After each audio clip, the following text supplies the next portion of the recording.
Hello, magandang umaga po sa ating mga mahal na Cancer with the water sign. Lola Baby from Belgium. Salamat po sa inyo subscribe, likes, comments. Sa mga cross-watchers, welcome po. Yan ha. So, bibigyan ko kayo ng timeless reading. Yan. Okay, tingnan natin saan place, lugar sa buhay ninyo. Ito tayo dadalhin. Okay? So, narito yung tinatawag the High Priestess. Yan, ha? Okay, nagulat ako. So, someone, ibig sabihin nito ay someone is thinking of you. Yan, ha? Okay. Meron dito yung tinatawag iniisip kayo. Maybe they will send you a message or they will call you. Or meron sila ditong tinatawag na sasabihin sa inyo. Meron kang dapat malaman. Okay? Kung sino man yan, maaari ito'y asawa mo, nanay mo, diba, mga kapatid mo, yan ha, okay. So, narito yung tinatawag na the Nine of Cups, yan ha, okay. So, meron na dito yung tinatawag na naka-recover, yan ha, naka-recover siguro siya sa kanyang sakit, yan ha, okay. Yun lang ang nakikita ko ha, may nagsisilbi, yan ha, okay. So, maaari din ito yung tinatawag na maaring nakakuha na ng yaya. Okay, kung ito'y halimbawa sabihin natin nanay mo, tatay mo, kung sino man yan tinatawag member of the family, nakakuha na sila ng yaya, mag-aalaga, okay? O baka naman ito'y kapatid mo, okay? Yan. So, ibig sabihin, ito yung tinatawag na nag-enjoy sila sa buhay nila. Wala silang problema. Tinatawag financially, wala silang hikahos dito. Yan ha. So, meron dito yung tinatawag na gustong bumalik sa buhay mo. Yan, it's like tinatawag, gusto nilang mag-makeover. Yan ha, makabawi. Yan, by means of, nakikita mo yung tinatawag na their sincerity, di ba? It's like tinatawag pagpapakumbaba. Yan. Kung meron lang silang pwedeng gawin para dito yung tinatawag, mapatawad mo sila. Okay? Oo. Maybe someone from the past. Yan ha? Okay. Yan. So, meron ditong tinatawag na an action. Okay? Ibig sabihin nito yung tinatawag alert. Yan ha? Okay? Kung ano man ito. It's like tinatawag, maybe it needs your opinion. Diba? Kung ano man yan. Okay? Teka, atras ko para kita ninyo ha. Yan. It's like tinatawag dito, meron kang malalaman. Okay? Maybe you will know something, okay? May ibabalita sa iyo, 'di ba? Maaring tinatawag na pagbabago dito sa bahay, 'di ba? Pagbabago, 'yan ha. May pagbabago mangyayari. So, ibig sabihin nito yung tinatawag na be open-minded, ha? Okay, open-minded, 'yan ha. Yan. So, meron dito yung tinatawag na nakakaranas siya, okay, ng tinatawag na it's like paghihirap, meron dito ha, okay. So, whoever is this, maaring dito yung tinatawag, be mindful, be alert, okay. Maybe ito yung tinatawag na family, maybe may pamilyang lalapit sa inyo, di ba? Maaring dito yung tinatawag na they will send you a message or whatever. So, be very, very broad-minded, ha? Okay? So, kung ano man ito, it's like nakakaranas, di ba? Nakakaranas sila ng tinatawag, hindi, yan no, di ba? It's like irritation, di ba? It's like yung tinatawag na parang kita mo yung clouds is very, very dark, okay?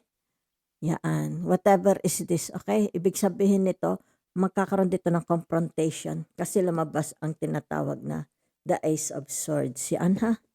So, be very, very tinatawag na open-minded, ha? Okay. So, meron dito, ha? Okay, tinatawag na the Gemini, Aquarius, and the Libra. Yan ha. Meron ditong i-fix, okay? Something. So, either ito yung tinatawag na merong magbabalik from the past, okay? Or something to repair. Yan. Sa tinatawag na family life, di ba? It seems like there is someone from the past wants to come back. Kumbaga dito'y gusto niyang makipag-areglo, makipag-ayos, okay? It's like tinatawag na bigyan siya ng another chance dahil nakakaranas siya dito. Maaring sabihin na nating hindi naging success yung kanyang sumunod na relationship, 'di ba? Maaring dito sabihin nating may mga anak siya na may mga sakit, 'di ba? It's like tinatawag na meron siya ditong alagain. So, ibig sabihin nito maybe ito hihingi lang ng assistance, okay? Meron dito, okay? It's like tinatawag from the past, 'di ba? Okay? Maaring ito yung sabihin nating mga exes ninyo. Ibig sabihin niyan yung tinatawag na baka hindi na sila babalik sa iyo, pero dito maaring hihingi lang sila ng tulong, okay? Kasi nakikita ko dito may another family sila na nakakaranas ng paghihirap, yaan ha. So ibig sabihin nito, yaan, 'di ba? Okay. Yaan ha. Narito yung tinatawag na the Page of Cups, okay. So ano ibig sabihin niyan yung tinatawag na abundance, they have no abundance, okay? They have nothing, yan, okay? Maaaring 'to yung tinatawag na i-di-disappoint, 'di ba? Yung tinatawag ito turn down. Kung ano man itong kanyang tinatawag na intention, yung kanyang ilalapit, yan ha, maaring kung sino man ito sa buhay nyo, yung kanyang intention ilalapit, ihahain is mato-turn down.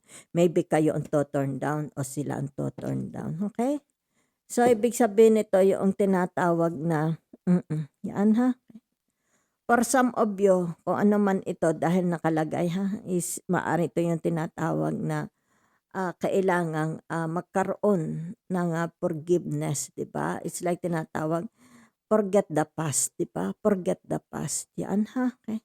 Kasi narito yung tinatawag na reject, okay? Nire-reject. Yan ha, okay? Rejection. So, ibig sabihin nito, siguro kaya lumabas ang dasan, ibig sabihin nito yung tinatawag na maging soft, magkaroon ka ng soft heart. It's like tinatawag, sinasabi itong taong ito, kailangan lambutan niya, okay, yung kanyang puso, okay? For the sake of, maaring dito ay merong involved na family, di ba? Maaring may involved na children. So, ibig sabihin nito, wag na niya, yung let's say sabihin natin, wag na siyang mag-harbor sa the past. At kung ano man itong nangyari sa kanya from the past, kung sino man itong mga exes na nagbabalik na ito. Ibig sabihin nito, yung tinatawag na i-considerate, magkaroon siya ng consideration, alalahanin niya, baka ito yung may mga anak, kasi may lumabas ditong bata, may mga labambas ditong bata. Kasi nakikita mo naman yung tinatawag nagpagpapakumbaba, okay? Kung kaya niya itong palitan, kung ano itong intensyon na inilalapit niya sa inyo, 'di ba? Oo, kung halimbawa may kapalit, sabihin natin gusto mo ng service niya, 'di ba? Let's say gusto mo siya maging driver or gusto mo siya maging slave, 'di ba? Why not? Ibig sabihin nito may mga napaligaya ka naman, 'di ba? Okay. Kung hindi man kayo magkabalikan dahil kasi unrepairable na ang tinatawag na relationship, man laang meron ditong kailangang i-considerate, okay? Yan, maaring dito ang mapapaligaya mo naman dito is yung tinatawag mga bata, okay? Yan, salamat ng marami.